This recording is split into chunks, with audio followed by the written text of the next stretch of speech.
Hello students, आज हम नया टॉपिक पढ़ेंगे रेप्लिकेशन ऑफ डीएनए का पार्ट सेकंड। फर्स्ट पार्ट हम पहले समझ चुके हैं। सेकंड पार्ट में हम पढ़ेंगे यूकैरियोटिक सेल किस प्रकार से अपने आप के डीएनए को रेप्लिकेट करती है, मतलब कि अपने डीएनए को कॉपी तैयार करती है। तो डायग्राम बना हुआ है।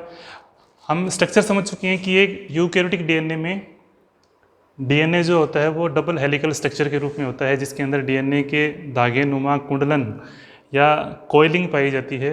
और जब डीएनए अपने आप को या क्रोमोसोम बनाते समय अपने आप को कंडेंस करता है तो वो सुपर कोयल होता जाता है, जो हम पिछले टॉपिक में पढ़ चुके हैं। न्यूक्लियोसोम, सोलेनॉइड, स्कैफोल्ड और लास्ट में क्रोमोसोम है वो हमें दिखाई देता है।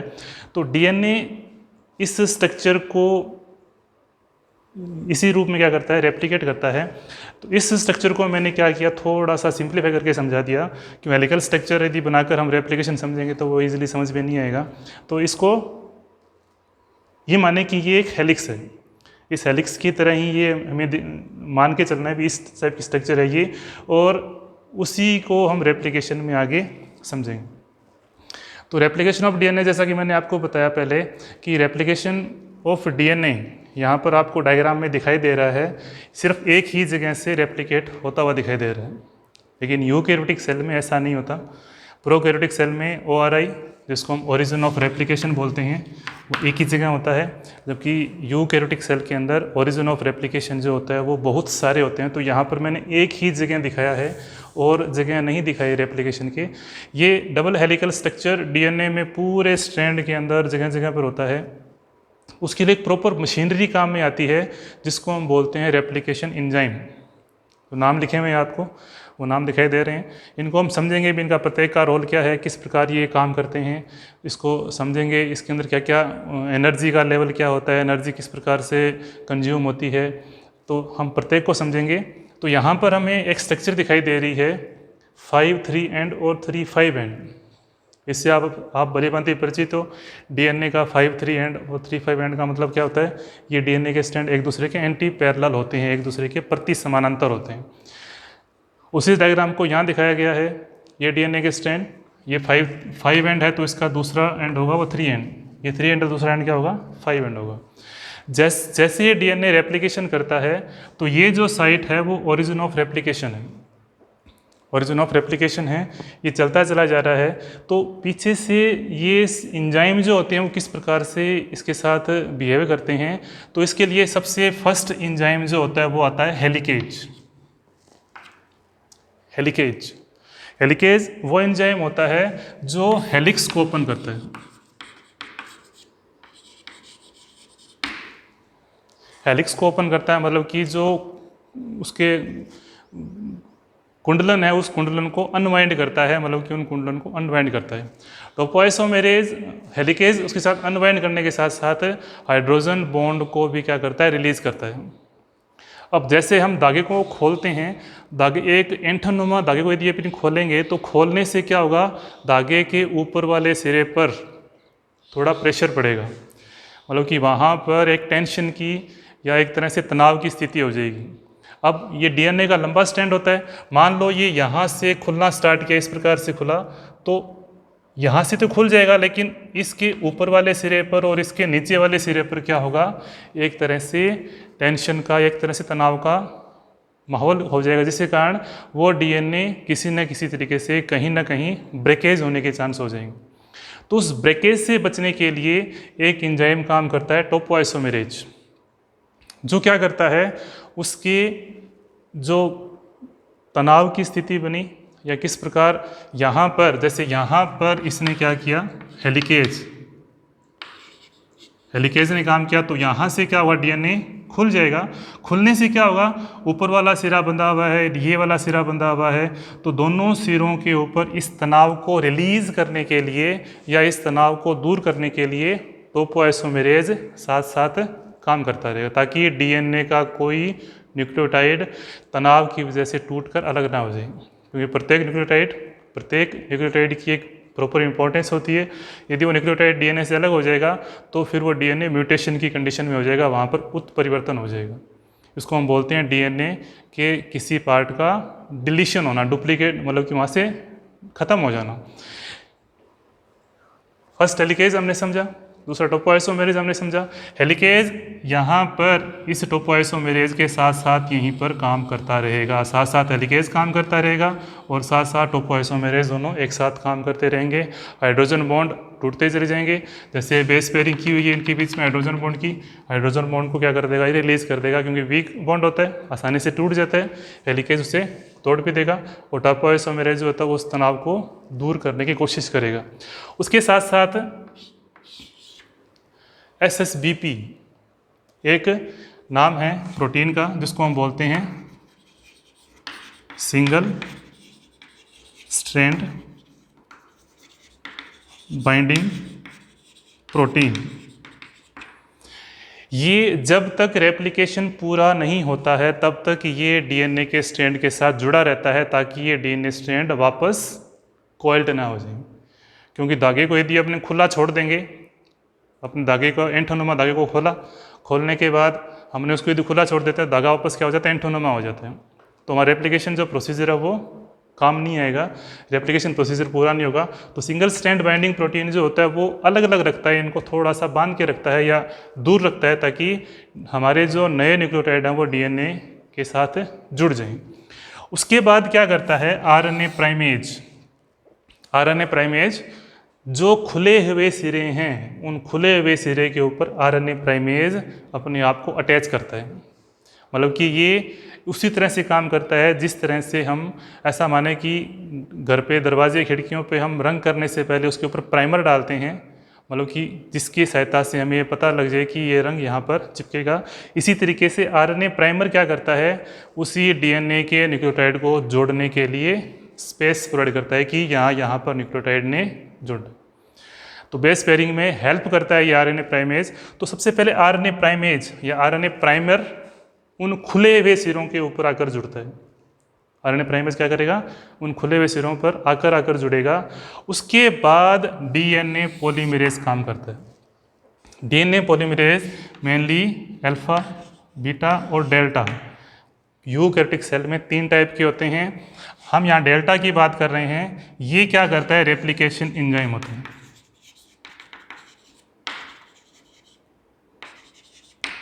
ये दोनों क्या होते हैं, रिपेयर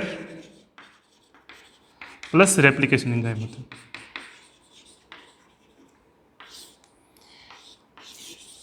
ये मेन रेप्लिकेशन एंजाइम है या मुख्य रेप्लिकेशन एंजाइम है जो रेप्लिकेशन में हेल्प करता है।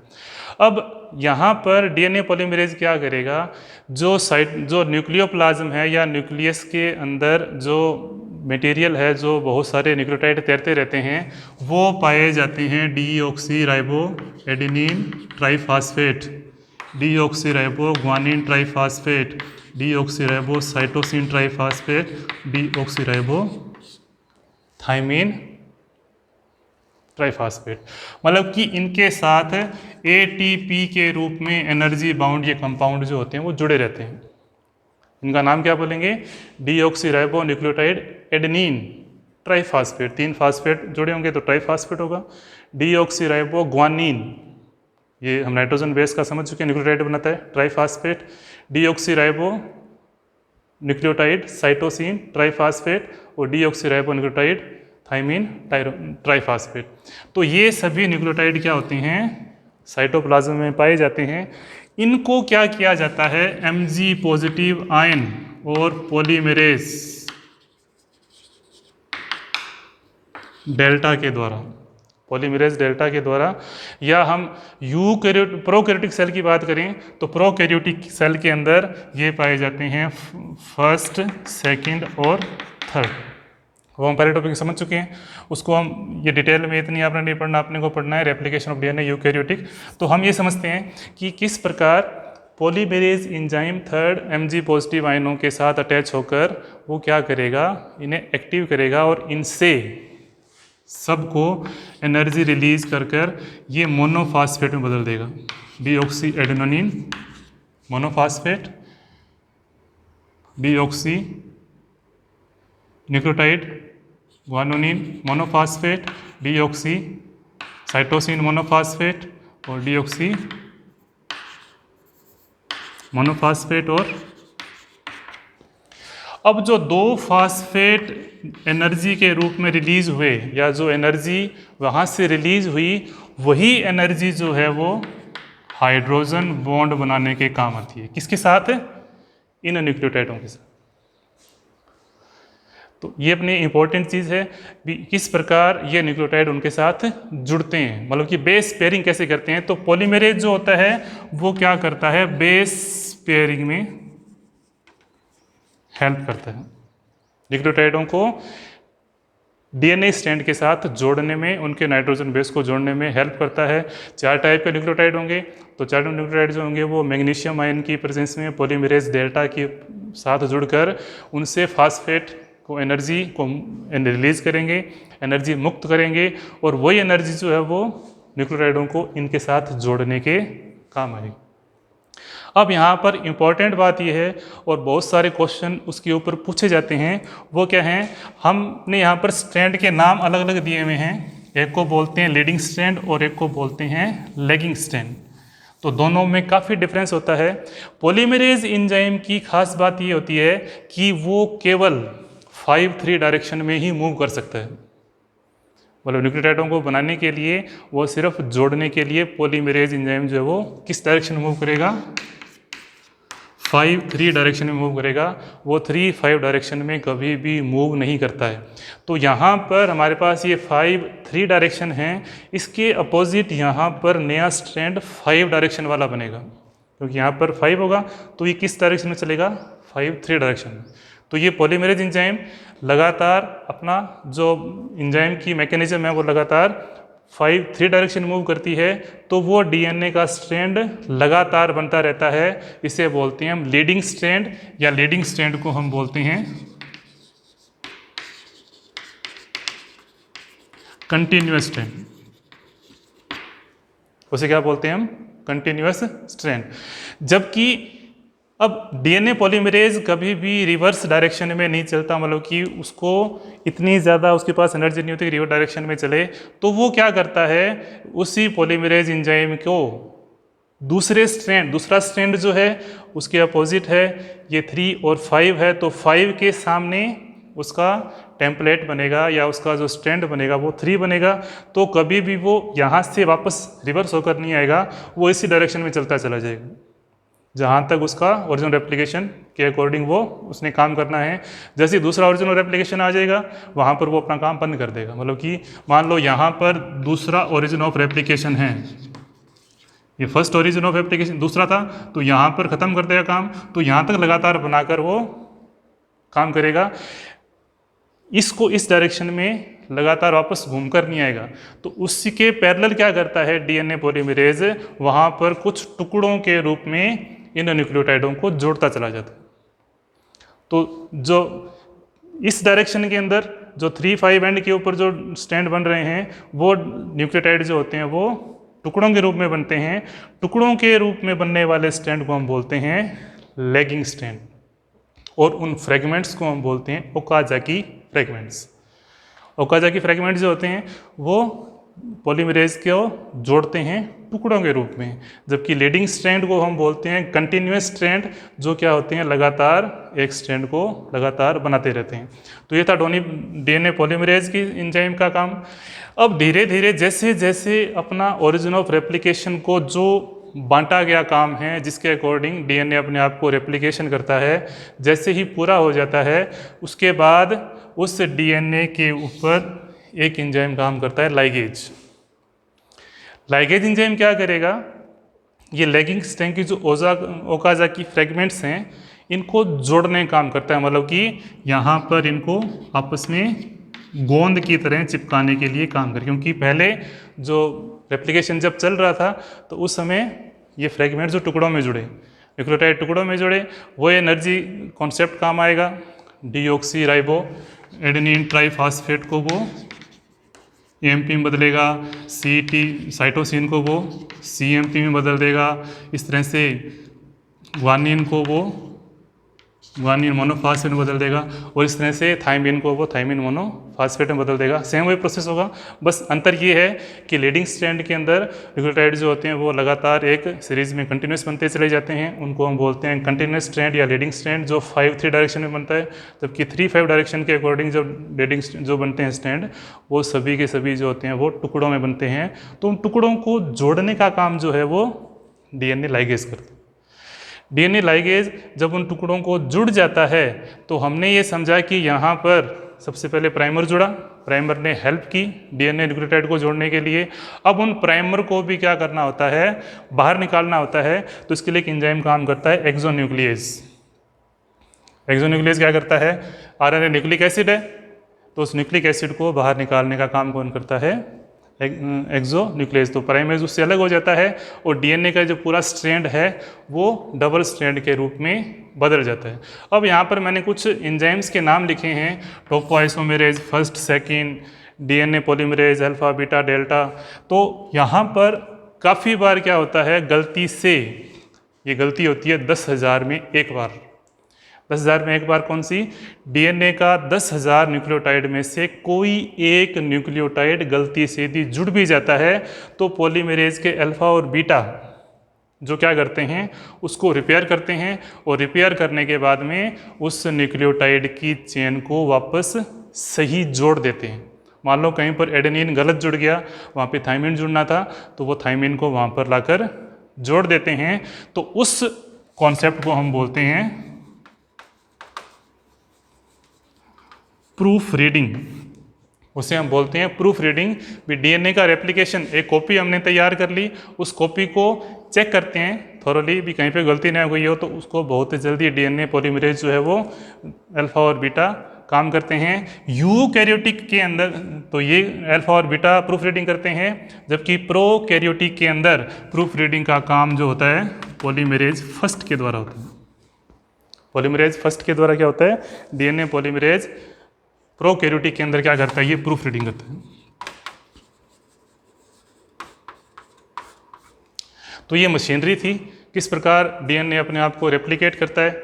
अब यहाँ पर हम बात कर रहे थे टोपोआइसोमेरेज फर्स्ट और सेकंड। फर्स्ट और सेकंड को हम बोलते हैं गायरेज। टोपोआइसोमेरेज हम पहले समझ चुके हैं कि क्या करता है, सुपर कोयल जब होती है स्ट्रक्चर तो उसे वो क्या करता है, डैमेज होने से बचाता है या उसके टेंशन को या तनाव को दूर करता है। गायरेज एंजाइम मेनली हमने पढ़ा था कंडेंसेशन ऑफ क्रोमोसोम, संघनन होता है क्रोमोसोम, ये पढ़े थे हमने कहाँ पर, क्रोमोसोम की स्ट्रक्चर के अंदर जब सेल क्रोमेटिन नेटवर्क को क्रोमोसोम में बदलता है तो गायरेज एंजाइम वहाँ पर भी क्या होता है, वो 2nm के डीएनए को 1400 nm क्रोमोसोम की मोटाई के रूप में बदल देता है। मतलब कि उसको इतना सुपर कोयल कर देता है कि वो डीएनए के जो पूरा प्रोटीन है, पूरी स्ट्रक्चर है, उसमें जो स्टोन प्रोटीन है जो न्यूक्लियोसोम मॉडल में समझ चुके हैं अपने किस टाइप से उसको बाइंड करती है। तो उस 2nm की, या इसको 20 एंगस्ट्रॉम बोलते हैं, जिसकी मोटाई हम डीएनए की समझ चुके हैं यहाँ पर कि कितनी होती है, 20 एंगस्ट्रॉम होती है या 2nm होती है। तो उस 2nm मोटे डीएनए को पूरी तरह से क्रोमोसोम में बदलते समय सुपर कोयल कंडीशन होती है। तो सुपर कोयल कंडीशन में भी क्या होता है, आपस में ऐंठन बढ़ती चली जाती है, कोयलिंग, सुपर कोयलिंग होती चली जाती है। तो सुपर कोयलिंग के समय भी क्या होते हैं, डीएनए के डैमेज होने का खतरा बना रहता है। तो सुपर कोयलिंग के समय उस तनाव को भी वो गायरेज टोपोआइसोमेरेज सेकंड है वो काम करता है। टोपोआइसोमेरेज फर्स्ट जो है वो इस प्रकार रेप्लिकेशन में हेल्प करता है, टोपोआइसोमेरेज सेकंड जो है वो गायरेज, इसको गायरेज कहते हैं। इसको भी कंपटीशन एग्जाम में पूछा गया है, व्हाट इज़ गायरेज, तो ये बुक्स में बहुत कम दे रखा है। बाकी अपने एनसीईआरटी के टॉपिक के अकॉर्डिंग आपको ये डायग्राम और जो एंजाइम्स हैं वो भी आपको याद रखने हैं, क्योंकि इम्पोर्टेंट क्वेश्चन है। और इस बोर्ड पे जो भी लिखा गया है, जो भी चीज़ लिखी गई है, वो हर एग्ज़ाम में उसका क्वेश्चन कहीं ना कहीं आया है। तो ऐसा मत समझो कि इतना इंपॉर्टेंट टॉपिक नहीं है, ये मोस्ट इंपॉर्टेंट टॉपिक है। यहाँ पे जो भी चीज़ आपको लिखी हुई दिख रही है वो पूरी तरह से एग्जामिनेशन के अंदर कहीं ना कहीं पूछी गई है। लीडिंग स्टैंड हो, चाहे लॉगिंग स्टैंड हो, लैगिंग स्टैंड हो, कंटिन्यूस डिसकंटिन्यूस टॉपोइसोमरेज, एंजाइम का फंक्शन पूछा गया है, तो प्रत्येक चीज़ है वो पूछी गई है। तो इसको यहाँ तक अपने पढ़ेंगे रेप्लिकेशन ऑफ डीएनए। अब नेक्स्ट टॉपिक हमने पढ़ेंगे रेप्लिकेशन ऑफ डीएनए के मोड ऑफ रेप्लिकेशन, कितने टाइप के होते हैं। अलग अलग साइंटिस्ट ने फिर इसके बारे में रिसर्च की, रेप्लिकेशन कितने टाइप के होते हैं, कैसे होते हैं। तो अपने नेक्स्ट टॉपिक में पढ़ेंगे मोड ऑफ रेप्लिकेशन। उसके लिए फिर एक एक्सपेरिमेंट भी किया गया जो प्रूफ करता है कि रेप्लिकेशन किस टाइप का होता है। तो नेक्स्ट टॉपिक में रेप्लिकेशन के मोड पढ़ेंगे, क्या क्या तरीके से रेप्लिकेशन हो सकती है सेल के अंदर, और लास्ट में ऑथराइज, वैज्ञानिकों ने किसे ऑथराइज माना वो अपने एक्सपेरिमेंट को समझकर पढ़ेंगे। तो यहाँ तक इतना ही है। यदि वीडियो पसंद आई है तो लाइक करें और सब्सक्राइब करें। धन्यवाद।